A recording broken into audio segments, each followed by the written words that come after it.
For a second time, Boris Johnson has been cleared of breaching the ministerial code over concerns about how he funded renovations to his Downing Street flat, though he faced opprobrium from his ethics advisor. The saga has lasted 2 years and spawned several investigations, most of which have now concluded. This is what we know so far. What was Johnson accused of doing? In February 2021, media reports surfaced that a Tory donor was funding renovations to the number 11 Downing Street flat Johnson shares with his wife, Carrie, and their children. Although Prime Ministers get £30,000 of public money a year to spruce up their official residence, the cost of the renovation reportedly exceeded that, rising as high as £200,000. The Daily Mail said some additional payments were made through the Conservative Party and had not been properly declared. So the idea of a trust was floated like those that help pay for the upkeep of the Prime Minister's countryside retreat, Chequers. In March, Downing Street insisted Johnson had met all the costs personally. It later turned out others had originally footed the bill, but he then came up with the money himself and the original payees were refunded.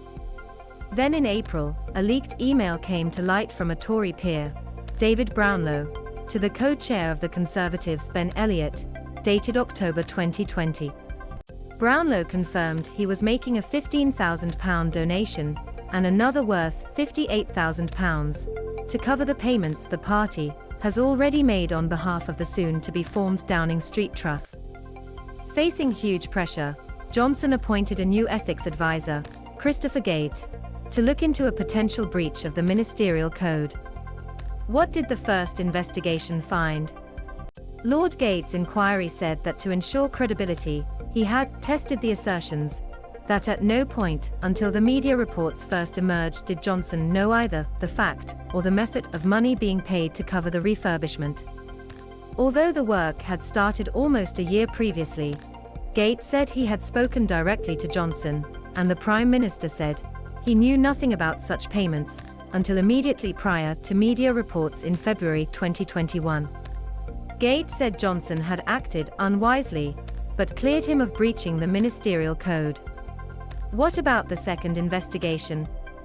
While Gate's inquiry was underway, the Electoral Commission began its own in April, saying there were reasonable grounds to suspect an offence might have occurred.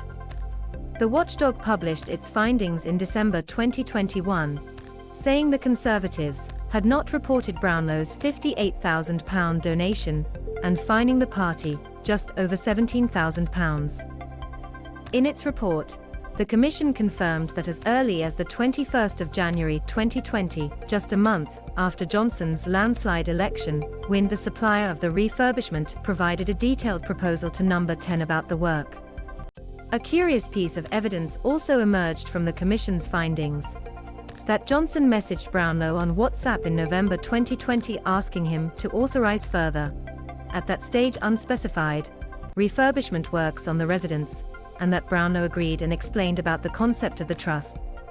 This appeared to suggest a discrepancy with Johnson's original insistence to Gate he knew nothing about the payments.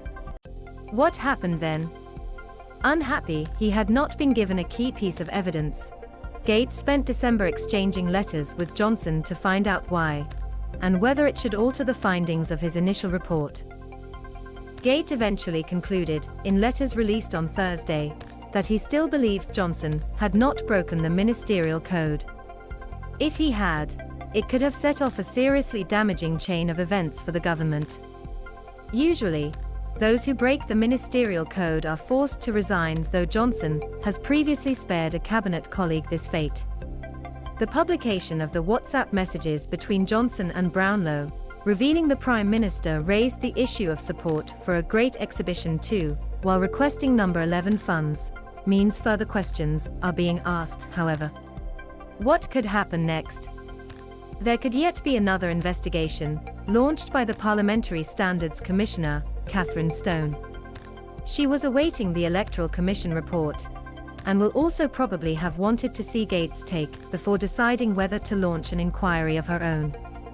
This could still be damaging to Johnson, given Stone has powers to recommend that sanctions be imposed on any MP found guilty of breaking the code of conduct, including for them to make an apology or be suspended from the Commons.